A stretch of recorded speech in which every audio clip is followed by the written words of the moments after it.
말씀을 나누겠습니다. 창세기 2장 18절에서 25절까지의 말씀 함께 봉독하시죠. 여호와 하나님이 가라사대 사람의 독초하는 것이 좋지 못하니 내가 그를 위하여 돕는 배필을 지으리라 하시니라. 여호와 하나님이 흙으로 각종 들짐승과 공중의 각종 새를 지으시고 아담이 어떻게 이름을 짓나 보시려고 그것들을 그에게로 이끌어 이르시니 아담이 각 생물을 일컫는 바가 곧 그 이름이라. 아담이 모든 육축과 공중의 새와 들의 모든 짐승에게 이름을 주니라. 아담이 돕는 배필이 없으므로 여호와 하나님이 아담을 깊이 잠들게 하시니 잠들매 그가 그 갈빗대 하나를 취하고 살로 대신 채우시고 여호와 하나님이 아담에게서 취하신 그 갈빗대로 여자를 만드시고 그를 아담에게로 이끌어 오시니 아담이 가로되 이는 내 뼈 중에 뼈요 살 중에 살이라. 이것을 남자에게서 취하였은즉 여자라 칭하리라 하니라. 이러므로 남자가 부모를 떠나 그 아내와 연합하여 둘이 한 몸을 이룰지로다. 아담과 그 아내 두 사람이 벌거벗었으나 부끄러워 아니하니라. 아멘. 우리는 앞서 에덴 동산의 선악과 나무와 생명나무를 공부하면서 그 속에 들어있는 죽음 속에 꼽히게 될 생명, 즉 십자가라는 하나님의 언약을 찾아봤습니다. 그리고 에덴 동산 중앙에서 발원해서 네 갈래로 흐르는 그 강들이 무엇을 상징하고 있는지, 그리고 그 강 주변의 보석들은 무엇을 가리키고 있는지도 함께 공부를 했죠. 잠시 복습할까요? 하나님은 당신의 뜻과 계획에 따라서 천지 만물과 인간을 창조하시고 보시기에 심히 좋은 상태, 토부의 상태, 다른 말로 선한 상태로 만들어 놓으셨습니다. 그런데 인간이 하나님의 은혜 밖으로 뛰쳐나가서 선악과를 따먹음으로 말미암아 그 선한 상태가 깨져버렸어요. 하나님은 인간에게 네가 선악과를 따먹는 날에는, 하나님의 은혜 밖으로 뛰쳐나가는 날에는 정령 죽으리라 하는 그런 경고의 언약을 하셨기 때문에 그 인간들은 반드시 죽어야 돼요. 거기에서 인간은 스스로의 힘으로 절대 생명나무의 실과를 먹을 수 없는 존재라는 것이 폭로됐어요. 그럼에도 불구하고 하나님은 당신의 은혜로 말미암아 생명나무의 실과를 먹을 수 있는 자들을 만드실 것이다라는 구속사 전체의 내용이 에덴 동산의 생명나무와 선악과 나무에 힌트되어져 있었죠. 그리고 그 구속의 이야기는 에덴 동산의 중앙에서 발원하여 에덴 동산 밖에서 넷으로 갈라지고 비로소 이름도 갖게 되는 그 강의 이야기에서 조금 더 구체화되어졌어요. 그죠? 그 강들은 예수 그리스도의 은혜의 십자가 공로로 말미암아 온 세상으로, 사방이라고 그랬죠? 네 강은 온 세상으로 흘러들어서 생명을 소성케 하시는 성령 하나님을 상징하는 거였고 예표하는 거였고, 그 강이 흐르는 곳에 보석들이 즐비하게 놓여 있었던 것은 바로 성령을 받은 하나님의 백성들의 아름답고 화려한 신분을 묘사한 것이라는 것도 우리가 알게 됐습니다. 그러한 일련의 이야기 뒤에 바로 오늘의 본문이 붙어 있는 거예요. 오늘 본문도 바로 앞서 설명된 죽음 속에서 꼽히는 생명이라는 그 은혜의 복음이 어떠한 방식으로 실행이 될 것인가에 대한 조금 더 구체적인 설명이라는 관점에서 해석을 하시면 여러분의 이해에 큰 도움이 되실 거예요. 조금 의아하시죠? 어떻게 하와가 만들어지는 사건이 구속사와 관련이 있는가? 선악과 나무와 생명나무와 이 하와가 만들어지는 게 무슨 관계가 있을까? 그럼 지금부터 어떻게 아담의 갈비뼈로 하와를 만드시는 이야기가 선악과 이야기와 동일한 틀 속에서 이해될 수 있는지 함께 공부해 보도록 하겠습니다. 성경은 정확한 논리를 갖고 흐르고 있다고요. 아무 이야기나 짜집게해서 붙여놓은 게 아니란 말입니다. 창세기 2장 18절 보세요. 여호와 하나님이 가라사대 사람의 독초하는 것이 좋지 못하니 내가 그를 위하여 돕는 배필을 지으리라 하시니라. 여기 보시면 좋지 못하다라는 말이 나오죠. 독초하는 것이 좋지 못하다. 그죠? 그 말의 히브리 원어는 로토브예요. 토브가 나왔어요. 로는 낫입니다. 그러니까 선하지 못하다라는 뜻이에요. 사람이 독초하는 것이 선하지 못하다. 그 토브라는 단어는 보시기에 좋았더라 해서 처음 쓰였다고 그랬잖아요. 그러니까 지금 하나님께서 아담을 위한 돕는 배필을 만들어주시는 사건은 선하지 못하게 되어버리는 어떤 것을 선하게 회복시키는 사건이라는 의미에서 로토브라는 그 단어가 거기에 등장한 거란 말입니다. 하나님께서 인간이 선악과를 먹음으로 말미암아 선이 깨져버린 상태를 로토브, 보시기에 좋지 못하니의 그 상태를 어떠한 방식으로 다시 선하게 만드실 건가, 그 방법을 내용으로 담고 있는 게 바로 하와의 창조인 거예요. 하나님께서 선악과를 따먹으면 정령 죽게 될 것이다. 다른 말로 선이 깨질 것이다 라고 말씀하신 그 언약 바로 다음에 선하지 못하다, 로토브라는 단어가 나온 것을 유념해서 보세요. 그러면 이해가 쉬우실 거예요. 자, 그 후에 구체적으로 이제 3장에서 인간이 뱀의 유혹으로 타락을 하는 사건이 나오고 그 타락을 어떻게 회복시키실 것인가를 언약하시는 3장 15절에 그 유명한 원시 복음이 등장하는 거예요. 같은 이야기가 계속 반복되어지고 있는 것입니다. 먼저 오늘 본문의 내용을 머릿속에서 그림으로 한번 잘 그려보세요. 하나님께서 아담을 만드시고 아담이 홀로 독처하는 것이 좋아 보이지 않으셨다고 그래요. 그래서 하나님께서 아담을 잠들게 하시고 그의 옆구리를 통해 갈비뼈를 하나 뜯어내시죠. 그리고 그 뼈로 여자를 만드세요. 그리고 나서 비로소 안식하시는 것입니다. 남자만 만들고 안식하신 거 아니에요? 그리고는 남자를 여자에게 보내어서 연합시키죠. 둘이 하나로 만들어버린단 말입니다. 인류 최초의 결혼 장면인 거예요. 지금 우리가 그려보았던 그림을 신약에서 한번 찾아보자고요. 성경에서 잠을 잔다라는 것은 육신의 죽음을 의미하죠.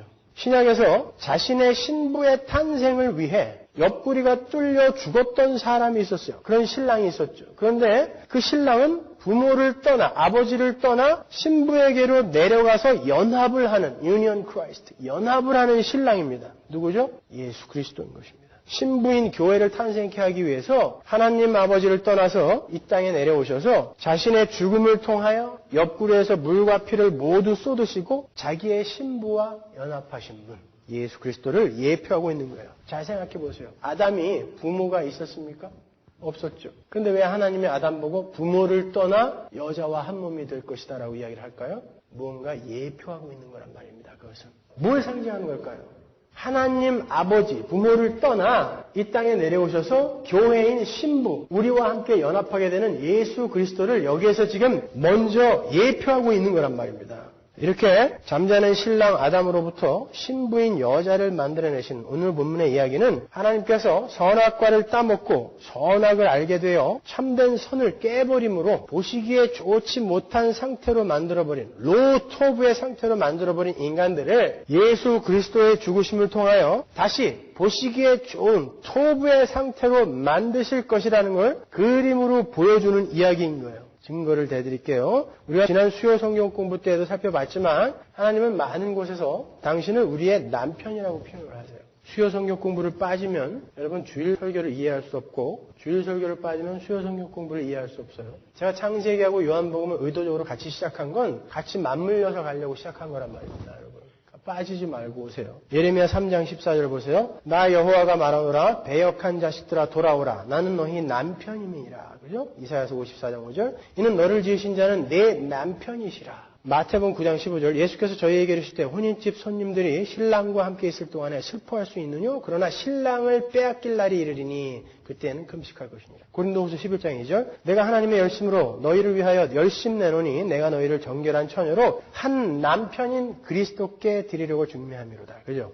하나님께서는 인간이 타락을 하고 하나님을 떠나버려서 선이 깨진 상태를 아담이 독처하시는 것으로 묘사를 한 거고요. 그 깨져버린 선을 회복하는 방법으로 당신 자신의 죽음을 택하셨다라는 것을 잠자는 아담의 갈비뼈로 신부가 탄생하는 장면으로 창세기에서 이미 보여주고 계시는 거예요. 따라서 오늘 본문의 아담은 예수 그리스도를 예표하는 거고 하와는 교회를 예표하고 있는 거예요.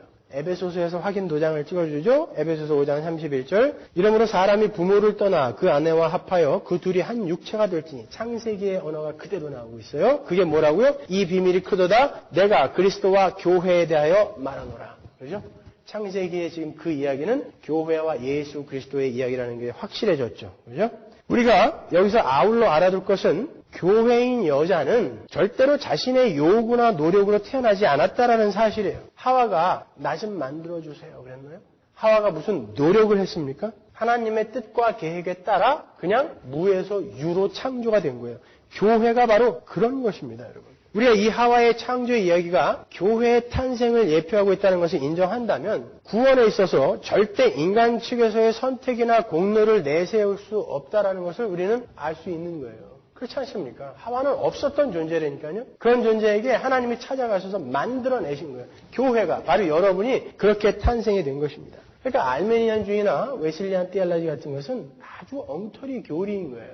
이렇게 창세기 2장의 내용은 예수 그리스도로 말미암아 하나님의 생명을 받아서 영원한 생명을 누리며 살게 될 교회를 향한 하나님의 의지와 언약이 조금씩 더 구체적이며 점층적으로 설명되어지고 있는 거예요. 이 장에서는 간략하게 3단계로 점층법을 쓰고 있는데 그 첫 번째가 하나님은 인간을 만드시고 다른 짐승과는 달리 생기를 불어 넣으시죠. 그럼으로써 하나님의 백성은 생기를 받지 못한 짐승들과는 다른 존재, 구별된 존재라는 것을 힌트하시는 거고요. 조금 더 점진적으로 어떻게 설명하시냐면 두 번째로 에덴 동산에 생명나무를 두심으로 해서 하나님의 백성은 하나님의 생명인 생명나무의 실과를 먹게 될 것임을 힌트하는 거고요. 세 번째로 오늘 본문에 나오는 아담에게서 하와가 나오게 하신 후에 결혼을 시킴으로 해서 하나님의 신부인 교회는 다른 짐승들과는 달리 하나님의 생명을 받아 하나님과 연합되어져 살아가게 될 것임을 힌트하는 거예요. 예수 그리스도의 십자가라는 그 은혜의 복음이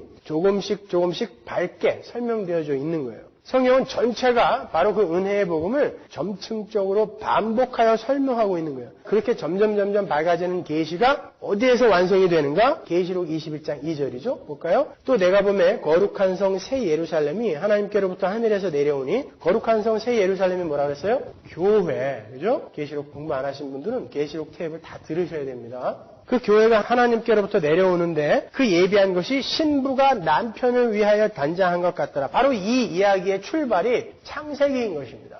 여기에서 이렇게 완성이 되는 거예요. 성경에는 교회를 상징하는 신부들을 등장시켜서 교회의 정체성에 대해서 여러 번 반복해서 설명해 주세요. 예를 들어서 이삭의 아내 리브가는요, 교회가 어떻게 그리스도에게 드려지는가를 상징하고 있는 거고요. 요셉이 아스낫과 결혼한 일과 그가 애굽에서 얻은 아들들이 야곱에게 속하죠. 그것은 교회가 어떻게 세상에서 선택받아서 어떻게 하나님께 속하게 되는가를 보여주는 거예요. 또 출애굽기에 나오는 모세의 아내 십보라는요, 광야에서 모세와 결혼하죠. 그래서 교회는 광야교회, 이 땅의 교회는 광야교회라는 것을 상징하고 있는 거고요. 여호수아서에 나오는 갈렙의 딸 압사가 온니엘에게 출가한 후에 아버지로부터 윗셈과 아랫셈을 얻은 것, 유업으로 얻잖아요. 그것은 유업을 받는 교회에 대해서 보여주는 거예요. 또 룻기에 나오는 룻이 보아스에 의해서 대가를 치르고 결혼하잖아요. 룻이라는 신부가. 그것은 값으로 사서 구속되는 교회를 보여주는 거고요. 사무엘상에 나오는 아비가일과 다윗의 결혼은 군대로서 싸우는 교회를 보여주는 거예요. 이렇게 교회는 세상에서 선택을 받아서 구속을 입었고 광야를 거쳐 나왔으며 사탄과 싸워야 하는 것이며 유혹을 받을 것이며 그리스도께 바쳐진 존재인 거예요. 이 모든 것들이 예수 그리스도의 십자가 사건으로 일어나게 된 것이고 그 십자가의 사건이 바로 창세기 2장의 하와의 창조의 모습 속에 들어있다는 말입니다. 그래서 하와라는 신부가 거기서 창조가 되는 거예요. 이해가 가세요? 그러니까 우리 교회는 결코 우연히 우발적으로 생겨난 게 아니에요. 이렇게 하나님의 계획 속에, 언약 속에 계속 들어있었단 말입니다. 영원 전부터 존재했던 하나님의 계획하심과 작정 속에 이미 우리 교회의 창조는 들어있었던 거예요. 심심해서 괜히 만들어낸 거 아니라니까요, 여러분. 창세기부터 교회가 계속 나오지 않습니까? 그러니까 세대주의자들이 이야기하는 건 완전히 엉터리죠. 유대인들을 구하러 내려왔는데 얘네들이 배반하니까 에이 열받는다. 딴 놈들도 구하자 해서 구했다는 게 세대주의거든요. 그런 말도 안 되는 주장이 어디 있습니까? 그건 성경이 어떤 것인지를 제대로 처음부터 끝까지 공부를 못 해본 사람들이죠. 에베소서 1장 23절 보세요. 교회는 그의 몸이니 만물 안에서 만물을 충만케 하시는 자의 충만이라. 교회는 예수 그리스도의 충만이라고 그래요. 예수님은 교회가 없이는 충만하지 않으시기로 작정하신 거예요. 교회가 있어야 예수는 충만해진다니까요. 그러니까 교회가 없는 예수는 혼자 독처하는 모습이 되는 것입니다. 하나님께서 남자만 만들고 안식하신 게 아니라 여자까지 만들고 안식하셨잖아요. 그러니까 여자가 없이는 하나님의 안식을 하지 않으시기로 했다라는 건 하나님의 교회는 이미 영원 전부터 작정되어져 있었던 것입니다. 그런데 또 한 가지 아주 중요한 사실이 오늘 본문에 들어있어요. 그 신부인 교회는 오직 예수 그리스도에게서만 나온 자들이어야 된다는 거예요. 다른 길은 없어요. 종교 다원주의 천만의 말씀. 오직 예수 그리스도에게서만 나와야 되는 거예요. 그분만 길이요 진리요 생명이에요. 천하 인간에게 다른 이름을 준 적이 없어요. 하나님께서. only 예수 그리스도. 그래서 하와가 굳이 아담의 갈비뼈로 만들어진 거예요. 다른 재료들도 많은데 하나님이 무슨 심통으로 괜히 자고 있는 애 옆구리를 뚫어갖고 내장을 해치고 갈비를 뽑아냅니까? 다른 재료도 많은데 그런 의미가 있는 거예요. 그것은 바로 예수 그리스도와 교회의 탄생이 어떠할 것인지를 미리 보여주는 거예요. 하나님이 얼마나 섬세하시고 세밀하십니까, 여러분? 하나님의 백성들인 교회가 꼭 예수 안에서만 나와야 한다는 사실은 오늘 본문 문맥 속에서도 확실하게 나와 있어요. 성경을 주의 깊게 보신 분들은 오늘 본문을 읽으시면서 조금 석연치 않은 문맥을 발견하셨을 거예요. 하나님께서 아담이 독처하는 것이 선하지 않아서 그에게 돕는 배필을 만들어주시는 사건에 갑자기 19절과 20절에서 아담이 짐승들에게 이름을 붙여주는 이야기가 삽입이 되어 있어요. 그죠? 왜 그랬을까요? 아무 관계가 없는 이야기인 것 같은데. 그리고 또 한 가지, 왜 그 수많은 짐승들 중에서 아담의 돕는 배필을 선택하지 않았을까요? 아니, 왜 짐승들을 등장시켜서 이름을 지어주는 장면을 삽입시킨 후에 그 사건을 아담의 갈비뼈와 대조를 시키고 있을까요? 샘족의 문화권에서 이름을 지어주는 게 어떤 의미가 있다고 그랬죠? 이름 짓는 자가 이름을 받는 자의 존재의 속성과 내용을 속속들이 파악을 하고 있다는 뜻으로 이름을 짓는 자가 이름을 받는 자에 대한 소유권과 통치권을 갖고 있다는 것이 입증하는 거라고 그랬잖아요. 아담이 모든 짐승들의 이름을 붙였다는 건 아담이 그 짐승들의 속성과 내용을 속속들이 다 파악해서 알고 있었다는 뜻이에요. 그럼에도 불구하고 아무리 보아도 그 모든 짐승들 중에는 배필로서 아담을 도와줄 존재가 없었다는 거예요. 조금 있으면 알게 되시겠지만 그 짐승들이 바로 세상을, 교회와 구별되는 세상을 상징하는 거예요. 그래서 하나님은 짐승처럼 살고 있는 세상과는 전혀 다른 근원에서 나온 존재가 교회라라는 것을 설명하시기 위해서 아담이라는 존재 안에서 그 아담을 돕는 배필을 지으시는 거예요. 일부러 그 아담의 뼈를 뽑아내시는 것입니다. 그 부분을 조금 더 구체적으로 제가 설명해 드릴게요. 우리가 앞서 공부했던 2장 7절을 보면 최초의 사람은 흙으로 지어진 후에 생기를 받아요. 2장 7절 볼까요?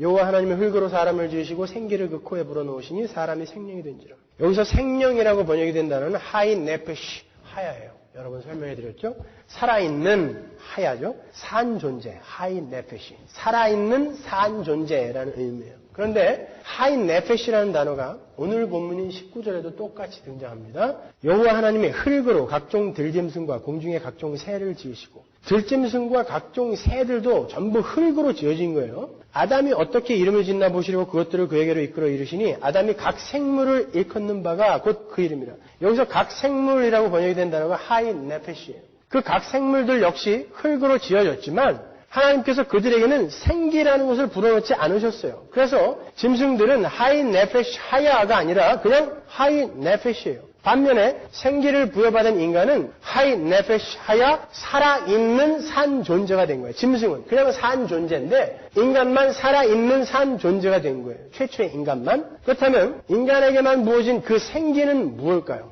그 단어는 히브리어로 니스마트 하임이에요. 제가 전에 간단하게 설명해 드리기를 그 니스마트 하임은 생명의 기운이라는 뜻이라고 말씀드렸죠. 생명 자체가 아닌 생명의 기운. 그죠? 그 단어는 생명을 의미하는 하임이라는 단어와 휙하고 불어오는 바람이나 호흡을 의미하는 네사마라는 단어의 합성어예요. 그래서 생명 자체는 아니지만 그 생명의 기운을 나타낼 때 쓰는 단어란 말이에요. 그러면 그 니스마트 하임, 생기는 무엇에 쓰이는 것일까요? 왜 최초의 인간에게 하나님께서 니스마트 하임, 그 생기를 불어넣으셨을까요? 그걸 알면 최초의 인간과 짐승들이 어떻게 다른지를 우리가 알 수 있겠죠. 그 니스마트 하임이라는 똑같은 단어가 잠언에 나오는데 잠언 20장 27절 보세요. 사람의 영혼은 여호와의 등불이라 사람의 깊은 속을 살피느니라. 여기서 영혼이라고 번역이 된 단어가 니스마트 하임이에요. 그 니스마트 하임이 무엇을 하는 기능이 있다고 그래요? 여기서 사람의 속을 살핀다 그러잖아요. 여기서 사람의 속이라고 번역이 된 단어가 베템이에요. 그 단어는 자궁 혹은 생명, 자궁 속의 생명이라는 뜻이에요. 따라서 니스마트 하임, 그 생기는 뭘 하는 거예요? 생명을 알아보고 생명을 지각하는 어떤 것을 의미하는 거예요. 그러니까 창세기 2장 7절에 생기를 받은 생명이 의미하는 바는 짐승들에게는 주어지지 않은 생명의 기운을 받아서 생명을 감지하고 생명을 알아볼 수 있는 존재라는 뜻인 거예요. 그게 생기를 받은 생명인 거예요. 그럼 쉽게 말해서 성령 아닙니까? 아닙니다. 성령은 아니에요. 에스겔서에 나오는 마른 뼈들에게 들어간 생기는 성령 맞아요. 똑같은 생기인데 거기서는 루아흐라는 단어가 쓰였어요. 그게 성령이거든요. 근데 오늘 본문에서는 루아흐라는 단어가 안 쓰였다고요. 에스겔서에 쓰인 그 루아흐라는 단어는 창세기 1장 2절에 나오는 하나님의 신, 루아흐, 그 단어와 똑같은 단어예요. 그러니까 그건 성령이 맞아요. 그러나 창세기 2장 7절에서의 그 생기는 니스마트 하임이란 말이죠. 좀 더 확실한 증거는 70인역과 신약 성경도 첫사람 아담을 성령의 사람으로 부르지 않는다는 것입니다. 구약 성경의 헬라어 번역본인 70인역 LXX는요, 그 창세기 2장 7절에 생명이라는 단어를 헬라어 푸시켄 조산으로 번역을 하는데, 그 푸시켄 조산이라는 단어는 헬라어의 성령을 의미하는 푸뉴마라는 단어와 완전히 다른 단어란 말이에요. 사도 바울이 그 창세기 2장 7절에 그 생명이라는 단어를 고린도전서 15장에서 끌어다가 쓰는데 산영이라고 옮겨다 쓰는데 거기에서도 푸뉴마라고 쓰지 않고 푸시켄 조산이라고 쓴단 말이에요. 고린도전서 15장 45절 보세요. 기록된 바 첫사람 아담은 산영이 되었다 함과 같이 마지막 아담은 살려주는 영이 되었나니.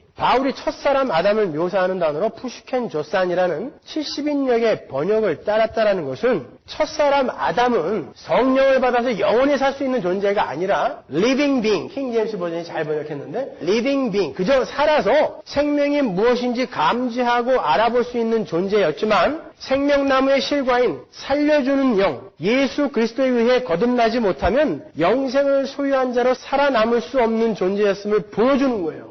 그러니까 아담은 영생하도록 성령을 받은 자가 아니라 단지 생명의 기운을 받아서 생명을 알아보고 지각하고 추구할 수 있는 존재였다라는 거예요. 그러니까 아담은 하나님의 최종 목표가 아니었다라는 것을 우리는 여기서도 알 수 있는 것입니다.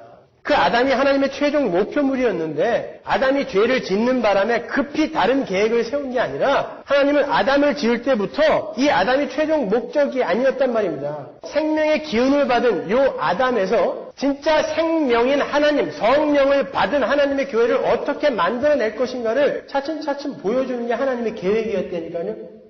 그런데 인간이 타락을 함으로 하나님의 은혜가 떠나자 그 생명의 기운마저도 잃어버렸어요. 그래서 모든 인간들은 생명의 주관자이시며 생명의 근원이신 하나님을 알아볼 수 없는 자들이 된 거예요. 우리 지난주 수요일날 살펴봤죠. 다 못 알아보더라 그러잖아요. 왜 그렇다고요? 생명의 기운, 그것이 떠나가 버렸단 말입니다. 생명의 기운이 떠난 인간은 뭐예요? 하인 네페시, 그냥 짐승인 것입니다.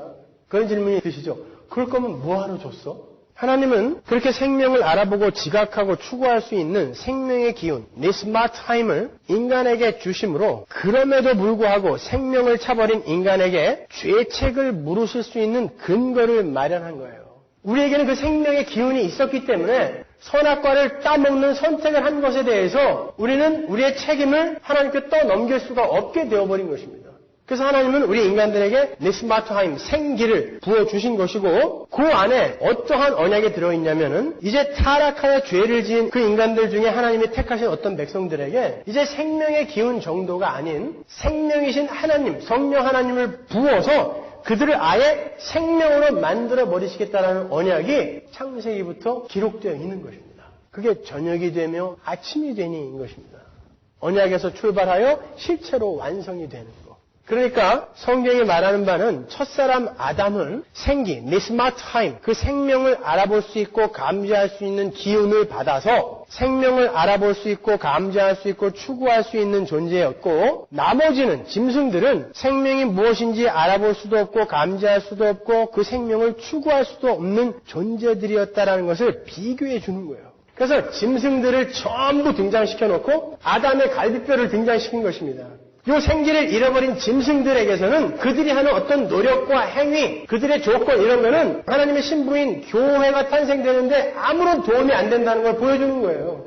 그들은 오직 예수 그리스도 안에서만 하나님의 신부가 될 수 있다는 걸 보여주기 위해 아담의 갈비뼈로 만드시는 것입니다. 살아있는 사람과 짐승의 차이를 아시겠죠? 왜 성경이 예수 그리스도를 말미암게 될 교회의 탄생을 예표하는 하와의 그 창조 사이에 갑자기 짐승들을 등장시키고 아담이 그 짐승들의 이름을 짓는 장면을 삽입시켜 놓는지 아시겠죠? 예수 그리스도의 신부인 교회는 하나님을 알아볼 수도 없고 그분이 주시는 생명을 추구할 수도 없는 짐승 같은 그 세상과는 완전히 다른 예수 그리스도 안에서 하나님을 알아보고 하나님이 주시는 생명을 추구하며 땅에서 눈을 들어 하늘을 바라보는 자들이라는 것을 미리 거기서 보여주고 있는 것입니다. 우리 교회는 예수 그리스도로 말미암아 새롭게 탄생된 사람들이기 때문에 그런 짐승들하고는 달라야죠. 우리는 하나님을 알아보고 하나님의 생명을 지각할 수 있는 자들이 됐어요. 아니 예수 그리스도가 우리의 남편이 되셔서 우리와 연합해 버리셨어요. 그래서 예수 그리스도와 내가 감히 동등한 위치에 올라서게 됐습니다. 그게 신비인 것입니다. 이게 안 기쁘세요? 천지를 창조하신 예수와 우리가 동등한 신분이 됐다니까요. 본문 18절에 여자를 가리켜 돕는 매필이라고 이야기하잖아요. 에제를 크나그토라는 그 단어는 그에 상응하는 도움 혹은 그에 상응하는 돕는 자라는 뜻이에요. 언어의 뜻이. 그 말은 하나님께서 교회를 하나님의 아들이신 예수 그리스도에 상응하는 존재로 보아주시겠다는 말인 거예요. 아내와 남편, 여자와 남자 다 마찬가지인 거예요. 여자가 돕는 배필인데 왜 나를 안 도와? 무식한 이야기인 것이죠. 상응하는 존재라는 뜻이라니까요. 여자들 무시하지 마시라니까요. 그렇다면 예수라는 신랑 안에서 나온 예수의 갈비뼈로 만들어진 그 교회는 분명히 예수 그리스도의 성분과 속성을 지니고 있어야 되는 거죠. 창세기 2장 23절 보세요. 아담이 가로되 이는 내 뼈 중에 뼈요 살 중에 살이라. 이것을 남자에게서 취하였은즉 여자라 칭하리라 하니라. 이러므로 남자가 부모를 떠나 그 아내와 연합하여 둘이 한 몸을 이룰지로다. 성경은 분명 교회는 짐승들과는 달리 예수 그리스도 안에서 나온 예수 그리스도의 살 중에 살이요 뼈 중에 뼈라고 기록을 하고 있어요. 그렇기 때문에 교회는 예수 그리스도의 삶의 원리인 십자가의 삶을 추구해야 되고 그게 예수 그리스도의 삶의 원리라니까. 그게 예수예요. 십자가의 삶이. 그냥 한번 살아주시고 간 게 아니라 그 삶이 하늘나라의 삶의 원리이고 예수의 삶의 원리인 것입니다. 예수의 갈비뼈에서 나온 우리에게서도 바로 그 십자가의 삶이 나와야 되는 거예요. 그리고 자기를 비우고 하나님과 원수들의 유익을 구하신 예수 그리스도의 자기 부인의 삶, 그 삶 또한 우리에게서 나와야 하는 것입니다. 교회와 예수 그리스도는 성분과 속성이 같은 것이기 때문에 비록 성숙의 정도가 다르긴 하지만 우리의 세계관과 가치관이 정말 이 세상의 힘의 원리와는 정반대의 십자가의 삶의 원리로 바뀌어 있는가? 우리는 우리의 삶을 자주 돌아봐야 되는 거예요. 정말 우리가 하늘의 생명을 알아보고 지각할 수 있는 존재들이라면 우리에게서는 예수 그리스도의 성품이 나와야 하고 적어도 그러한 삶을 위한 분투가 우리의 삶 속에 있어야 한다는 거예요. 만약 그게 전혀 없다면 짐승이라니까요. 이사야서 1장 3절 소는 그 임자를 알고 나귀는 주인의 구유를 알건만은 이스라엘은 알지 못하고 나의 백성은 깨닫지 못하는도다 하셨도다. 하나님은 말씀하시죠. 소나 나귀도 주인을 알아보는데 이 짐승만도 못한 인간들은 나를 못 알아본다라고 이야기한단 말입니다. 그래서 제가 수요일날 말씀드렸지만 해리 아이언사이드가 이 구절을 갖고 하나님을 떠난 인간의 악한 모습을 가리켜 이 짐승만도 못한 놈이라고 욕을 하는 건 짐승을 모독하는 거다. 왜? 사람은 짐승보다 못한 인간들이기 때문에 그 짐승 모독하지 말아라. 그렇게까지 이야기를 했단 말이죠. 그들은 생긴 니스마타임이 없는 그저 흙이기 때문에 타락한 인간은 그저 흙이기 때문에 생명을 알아보지도 못하고 생명을 추구하지도 않아요. 천국과 지옥? I don't care. 하나님? I don't care. 있던지 말던지 모르니까. 그게 얼마나 무시무시한 이야기인지 모르고 함부로 이야기한다니까요. 흙이기 때문에 그래요. 생명을 알아볼 수 있는 스마트 타임이 떨어져 나가버렸기 때문에 그들은 그저 흙으로서 흙에 속한 것, 다른 말로 이 땅에 속한 것에만 관심이 있어요. 왜? 흙이니까. 그래서 바울은 이야기하는 거예요. 너희들이 구원을 받았니? 그럼 위의 것을 찾아라 그런 것입니다. 왜? 그들 안에 생기 정도가 아니라 성령이 들어와 있으니까 이제는 땅의 것만 바라보는 그런 삶을 살면 안 돼 라고 이야기하는 거예요. 마치 타락한 짐승인 뱀이 평생을 땅속에서 흙만 먹도록 저주를 받은 것처럼 저주받은 짐승인 인간들은 그렇게 살 수밖에 없다는 거예요. 명예, 돈, 이 땅에서의 행복, 이딴 거나 추구하면서 계속 흙만 파먹다가 가게 된다는 것입니다. 그들을 짐승이라고 부르는 것입니다. 그들은 교회가 아니다라고 성경이 이야기하는 거예요. 그래서 제가 여러분들에게 거기서 나와라라고 이야기하는 것입니다. 이 세상의 원리, 힘의 원리, 거기서 나오십시오라고 이야기를 하는 거예요. 저는 중국의 거장 5세대 감독이라고 그러죠. 장혜모 감독을 아주 좋아해요. 가장 최근의 영화인 그 황후화를 비롯하여 최근 거는 조금 떨어져요. 초기 작품인 귀주 이야기라든지 국두, 붉은 수수밭 이런 영화는 정말 수작이죠. 제가 왜 장혜모를 좋아하냐면 그 장혜모 감독은 적어도 인생이 뭔지를 아는 것 같아요. 보신 분 계시죠? 스파이더맨 3 이런 거 보지 말고 그런 거 보라니까. 그 사람은 쾌락을 쫓고 세상의 힘을 쫓아가고 인기를 쫓아가는 사람들의 말로가 어떻게 되는 것인지를 거의 그의 모든 작품에서 그려요. 그래서 서양 사람들이 아주 좋아합니다. 그 영화를. 물론 해결책은 제시 못하죠. 예수를 알지 못하는 사람이기 때문에. 그러나 인생이 어떤 거라는 것은 정확히 알고 있어요. 국두 같은 영화에서는 쾌락을 쫓고 이기심을 쫓아 자기만을 위해서 살던 인간들이 양서방네 염색 공장에 불타는 그 속에서 하나하나 타주고 가는 모습으로 그려요. 근데 제가 그걸 보면서 깜짝 놀랐어요. 이게 지옥이구나 라고 생각될 정도로 잘 그려놨어요. 20여 년 전에 나온 영화인데도 불구하고 그 장면은 생생하게 기억이 나요. 여러분 세상 사람들도 아직 예수를 모르는 세상 사람들도 그렇게 자기만을 위해 세상의 힘을 쫓아 쾌락과 재물과 명예를 쫓아 사는 사람들의 결론이 어떻게 될 것인가를 그 사람들도 알아요. 그리고 그런 사람들을 다른 사람들이 인정해 준다니까요. 맞아, 너 잘 본 거야 라고 인정해 준단 말입니다.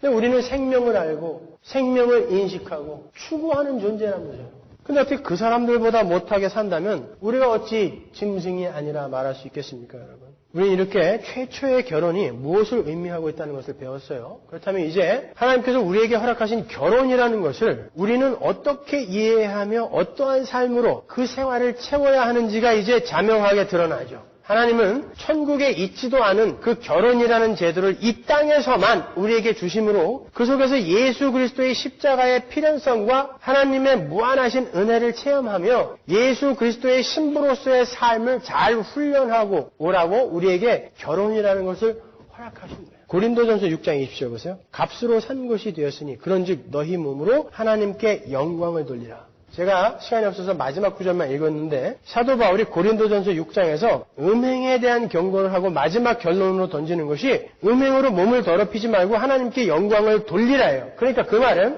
결혼 생활의 궁극적인 목적은 하나님께 영광이라는 거예요. 지금 고린도전서 6장은 교회는 그리스도의 신부로서 세상을 사랑하는 음행을 저질러서는 안 된다라는 경고를 하고 있는 거예요. 우리는 결혼 생활을 통해서 바로 그 일을 하는 거예요. 세상을 사랑하지 않고 하나님께만 영광이 되는 삶을 두 사람이 구현해내기를 힘쓰는 것이죠. 그게 결혼인 것입니다. 남자는 자기에게 주어진 아내를 신랑이신 예수께서 그렇게 하셨듯이 목숨을 걸고 사랑하는 거예요.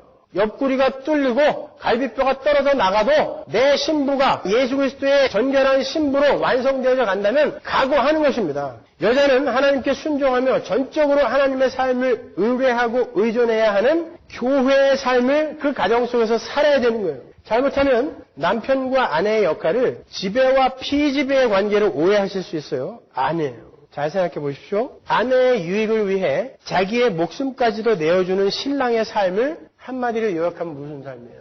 십자가잖아요. 그러면 신랑에게 전적으로 순종하며 내 뜻과 고집을 죽이고 신랑의 뜻에 순종하며 전적으로 그에게 의존하는 신부의 삶은 뭐예요?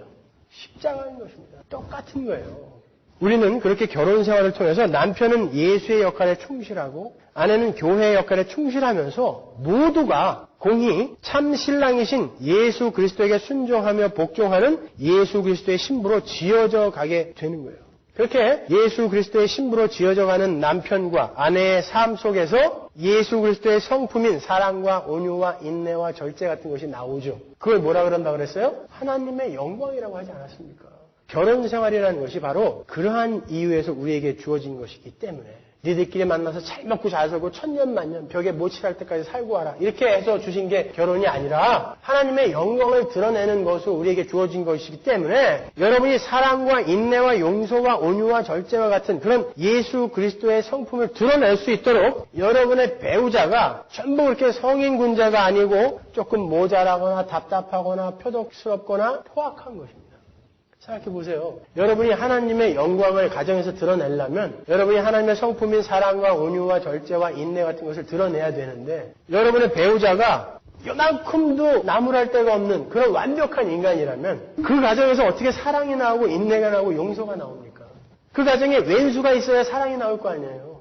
그 상대방으로 말미암아 내가 고통을 받아야 인내가 나올 거 아닙니까? 그거 만들어가라고 하나님이 우리에게 가정 주신 거라니까요. 니들끼리 잘 먹고 잘 살다가 와. 그거 아니란 말입니다. 그래서 우리 청년들에게 가끔 그러죠. 너무 좋은 사람하고 결혼하는 거 그거 별로 바람직한 거 아니다. 그리스도인은 그 가운데에서 고난이 무엇인지를 아는 거고 죄가 무엇인지를 아는 거고 은혜가 무엇인지를 배워가는 것입니다. 가정에서. 그래서 이를 악물고 살아내는 거예요. 가정은. 남편은 결혼 생활을 통해서 자기 목숨은커녕 물 한 바가지 떠다 주는 것도 귀찮아하는, 재떨이 하나 자기의 손으로 가져오기 귀찮아하는 그 모습을 보면서 야, 나에게 예수가 없었으면 어떡할 뻔했냐. 정말 큰일 날 뻔했다라고 은혜 뒤로 숨는 것입니다. 여자는 목숨을 걸고 순종하기는커녕 자기 뜻에 안 따라주면 언제든지 남편의 얼굴에 오선지를 긋습니다. 자신의 모습을 보면서 예수가 없었으면 나 정말 큰일 날 뻔했구나 라고 십자가 뒤로 숨는 것입니다.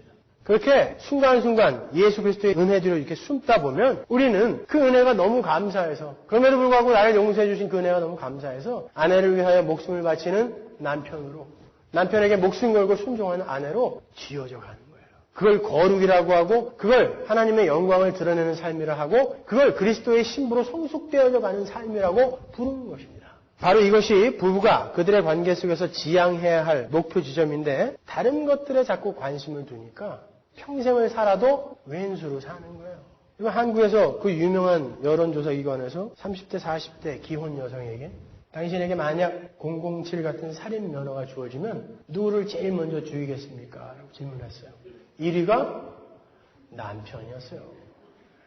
자세 똑바로 하자고요. 여자들이 무서워요. 언제 마음 먹고 실행할지 몰라요.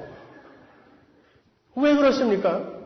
결혼하기 전에는 전화만 와도 100m 전방에서 슬라이딩해서 받았는데 왜 이 세상에서 가장 죽이고 싶은 사람이 되어버렸어요? 한국의 한 신학교에서 그 신학교 출신 목사님들 1000명을 대상으로 만약 당신이 다시 결혼을 할 수 있으면 지금에서 한번 결혼하시겠습니까? 라는 질문에 90%가 아니에요. 잉크를 진하게. 어떤 사람 그 옆에다가 골변냐? 이렇게 써놨어요. 시키지도 않으면. 네, 결혼이 뭔지를 모르는 것입니다. 그러니까 나에게 유익이 되지 않으면 언제든지 이걸 잘라버릴 수 있는 거죠. 아니라니까요. 그 상황 속에서 하나님은 내 삶 속에 하나님의 성품을 보고 싶어 하시는 거예요. 여러분, 원래 부부는 우리가 오늘 본문에서 보았듯이 한 몸이어야 돼요. 네가 나고 내가 너인 관계가 바로 부부예요. 부부는 원래 서로를 향해서 내 살 중에 살이요 뼈 중에 뼈라고 그런 진실한 고백을 할 수 있었던 존재였단 말입니다. 근데 왜 이 모양이 되었는가? 언제부터 변했어요? 죄가 들어오자 서로에 대해서 핑계를 대기 시작했죠.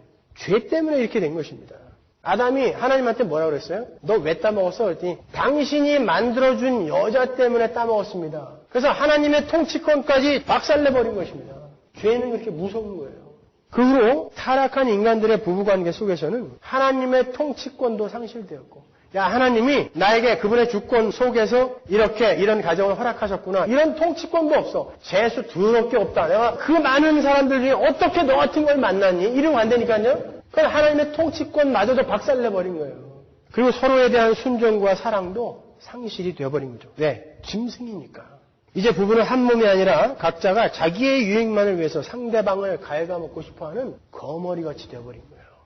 창세기 3장 16절 보세요. 또 여자에게 이르시되 내가 네게 잉태하는 고통을 크게 더하리니 네가 수고하고 자식을 낳을 것이며 너는 남편을 사모하고 남편은 너를 다스릴 것이니라 하시고, 여기서 사모하다라고 번역이 된 이 단어 태슈카는 장악하다라는 뜻이에요. 그러나 인간이 타락을 하고 자기 자신만을 위해서 살게 되자 부부관계가 여자는 남자를 장악하려 하고 남자는 여자를 다스리려는 관계로 변해버렸다는 거예요. 그러니까 늘 부딪히죠. 그게 하나님의 저주의 결과라니까요. 그러나 우리는 저주에서 회복된 사람입니다. 그것과는 다른 삶을 보여줘야 되는 거예요. 가정 속에서. 그래서 많은 사람들이 결혼을 하면서, 타락한 많은 사람들이 결혼을 하면서 그 상대방이 자기의 짐을 덜어주거나 자기의 삶의 보탬이 되기를 바라는 거예요. 성경이 요구하는 순종이나 목숨을 건 사랑은 도대체 찾아볼 수가 없게 되었어요. 이 시대는. 그죠? 저 산타클라리타에 사는 어떤 남자, 그 사람 하나는 그렇게 산다 그러더구만요. 직업이 목사라고 그러던데. 그 사람 이외에 본 적이 없어요, 저는. 자기만을 위해서 사니까 그런 거예요. 자기만을 위해서. 쌍방이 모두가 그 상대방을 자기의 유익을 위한 자기 존재의 확장으로 보는 거예요. 그래서 자기의 배우자가 많이 배우고 잘생기고 예쁘고 돈이 많으면 마치 자기 존재가 그만큼 확장이 된 듯해서 매우 흡족해하는 거예요. 그래서 부모들이 예수를 믿는다고 하면서도 자기 자식 새끼 배우자는 번듯한 사람을 구하려고 애를 쓰는 것입니다. 그러나 반대로 상대방이 자기에게 유익이 되기는커녕 못생기고 무식하고 가난한 사람이면 자기 존재에 피해를 주는 인물로 찍어버려서 미워하게 되는 거죠. 나에게 도움이 안 되기 때문에 아닙니다, 여러분.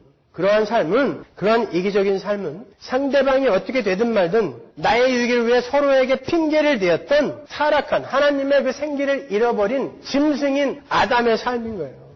우리 성도들은 상대방을 위해서 내가 손해보고 내가 죽어주는 십자가의 삶을 살아야 하는 사람들인 거예요. 그래서 상대방을 이용해서 내가 유익을 보려는 생각을 버리고 나로 인해 상대방을 어떻게 유익하게 해줄까를 고민하는 삶을 사는 것입니다. 나의 배우자가 조금 모자라고 다른 사람들로부터 손가락질을 받는 부족한 사람일지라도 그러면 쪽팔려서 자기도 미워해. 그죠? 아니라니까요. 그 배우자를 향해 너는 왜 나의 얼굴에 나의 체면에 먹칠을 하냐라고 함께 손가락질을 하면 안 되는 거예요. 적어도 나만은 그 배우자의 편에 서서 온몸으로 그 배우자에게 쏟아지는 화살을 맞아내야 되는 거예요. 예수 그리스도께서 벌거벗은 부끄러운 아담이 되셔서 십자가에서 죽으셨듯이 우리도 우리의 배우자의 부끄러움을 내가 지는 것입니다. 어디서 이런 걸 만나갖고 좀 유식하고 돈도 많고 이쁘고 그러면 내가 얼마나 다른 사람들한테 면이 서 또서 이런 걸 만나갖고 내가 그냥 다른 사람들한테까지 덤탱이로 망신을 당해야 하는가. 이거 짐승이라니까요. 우리는 배우자의 부끄러움을 내가 지는 거예요. 그게 성도인 것입니다. 온 세상 사람 모두가 여러분의 배우자에게 등을 돌려도 여러분은 그 배우자의 편이 되는 거예요. 그리고 가르치고 권면하며 눈물로 기도하면서 그 상대방을 위해 내가 희생을 하는 거예요. 그러한 삶을 통해 내 배우자가 나에게서 예수를 보게 되는 거고 그 삶이 바뀌게 되는 것입니다. 그게 부부인 거예요. 그래서 저는 이 세상에서 그 누구보다도 우리 아내를 아끼는 거죠. 맞아요. 그렇게 사셔야 되는 것입니다. 그 십자가를 지는 거예요. 죽기까지 해보는 것입니다. 힘들죠. 왜 안 힘들겠어요? 생각만 해도 그냥 이가 갈리는. 아니요. 사랑해 주는 거예요. 옆 사람 한번 보세요. 자기 옆에 있는 아내, 남편을 한번 보십시오. 굉장히 기분 나쁘게 쳐다보시면. 설교를 듣고도 이러니 이거 뭐. 그 사람들의 거룩을 위해 여러분이 존재하는 거고 여러분의 거룩을 위해 바로 그 상대방이 존재하는 것입니다. 그게 결혼인 거예요. 여러분 다른 집안 사람들 부부관계 이런 거 부러워하지 마세요. 다 똑같은 짐들이 있다니까요. 괜히 사람들 많은 데서 싸운 티내고 불화하는 티내고 그러면 괜히 부끄러우니까 전부 연극들 하고 있는 거예요 지금. 그죠? 집에서 막 머리끄댕이 잡고 싸우고 와서도 여기서는 왜? 내가 괜찮은 사람이라는 걸 보여줘야 되거든요. 그러니까 부러워하지 마세요. 다 똑같아요. 집에 리모컨 제대로 남아있는지 별로 없어요. 그 속에서 우리는 하나님의 자녀로 지어져 가는 것입니다. 다 똑같아요. 어차피 한 세상 사는 거예요. 다 그놈이 그놈이고 그분이 그분이죠. 여러분 속에서 정말 묵직한 것이 울컥하고 솟아오를 때 나를 탄생케 하기 위해서 십자가에서 죽으시고 옆구리에서 피와 물을 모두 쏟아내신 그 예수를 떠올리세요. 도저히 참을 수 없을 때 나 같은 자를 위해 털 깎는 자 앞에서 잠잠한 어린 양처럼 묵묵히 순환을 당하셨던 우리 주님을 생각하십시오. 그리고 그 주님께서 우리의 신랑이 되셔서 우리가 하루속히 정결한 신부로 완성이 되어 영원한 부부로 살고 싶으셔서 하늘에서 지금 기다리고 계시고 그리고 또 그 일을 위해 우리에게 이런 훈련의 장을 허락하셨다는 것을 기억하세요. 그럼 잘 견디실 수 있을 것입니다. 아셨죠? 네, 기도하겠습니다.